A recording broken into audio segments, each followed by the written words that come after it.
young teenagers, they'll often leave the group, either going off on their own or forming or joining a bachelor group. Now, both male and female African elephants will have those long ivory tusks, and unfortunately this does make them both a target for those poachers. Elephants have also been losing a lot of their habitat due to human activity, and that's from us expanding our areas to farming and even mining.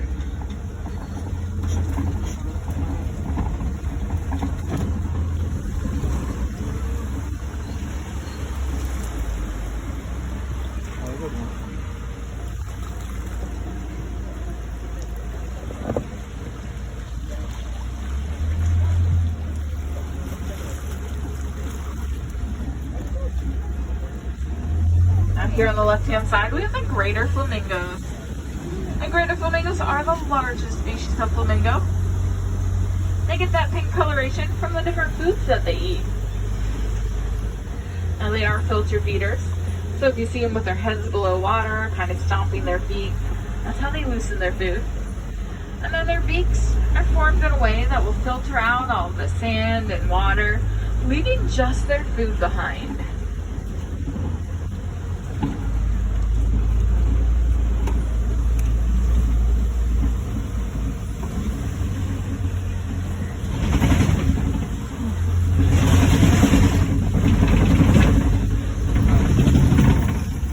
Looks like the wardens have stopped some poachers recently.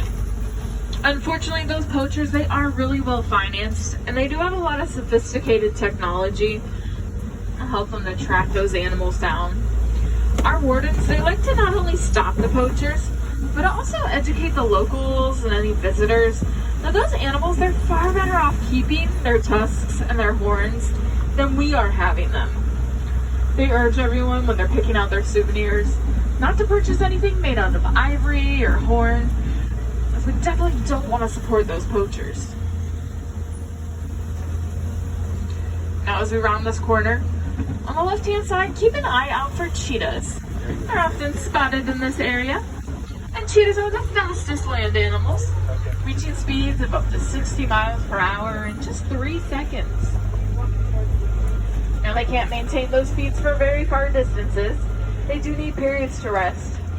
Their spots and their coloration help them to blend in very well with their surroundings.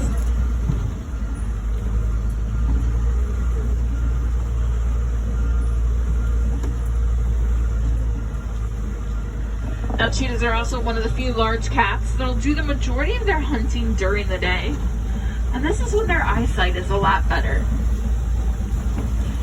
Now, the cheetahs, they've been having a little bit of trouble with some of the farmers in the area. Farmers have moved in and brought this delicious looking livestock with them. Oftentimes, the farmers, they would retaliate in very, very harmful ways when the cheetahs would go after that livestock. It was until some farmers in Namibia, they discovered that there's a couple different species of dogs that they can train that will scare off the cheetahs. It's great because they won't attack them, they won't harm them, they'll simply scare them off. That's worked out really well for those farmers, as well as really well for the cheetahs.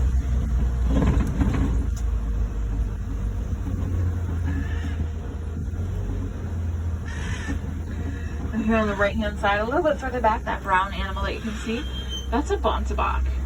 And unfortunately, the bontebok were pretty much poached to near extinction for that beautiful coat. But the farmers, they noticed their numbers declining in the early 20th century, and they began to protect them. So today, while their numbers haven't quite increased out in the wild, they are doing much, much better on protected reserves like ours. We'll be able to get a better look at them from when we round this corner down on the right-hand side also. But here on the left-hand side, this looks like a great area to find the warthogs. Looks like they're taking a nap up under that tree on the top of the hill. Now, warthogs, they are the largest burrowing animal. They'll use those razor-sharp tusks to either dig a burrow or expand one of another animal. And when they go to sleep at night, they're going to back into their burrow. That's so those tusks are always facing forward, always ready to defend themselves.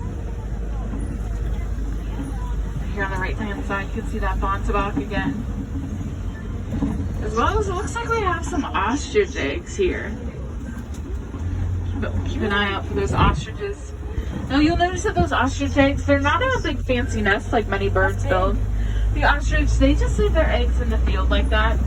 But that's fine. They do have super strong shells, even capable of withstanding the weight of a human. Now those eggs are pretty large also.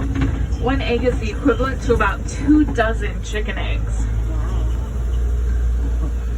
Now throughout the day, the dominant male and dominant female, they'll come and check on those eggs. They'll stay a little bit closer as they start to hatch.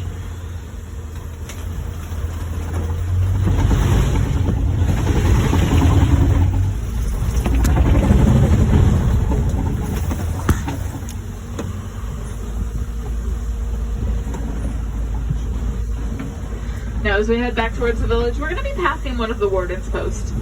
Like I said, our wardens, they do all kinds of things to help out the animals here.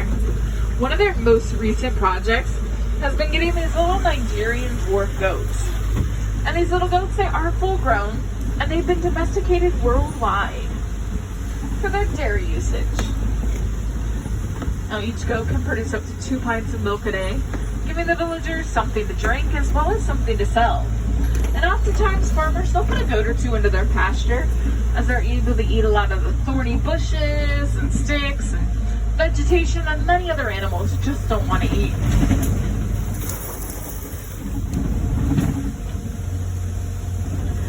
And I want to thank everyone for joining me out on safari today. We got to see a lot of really cool animals.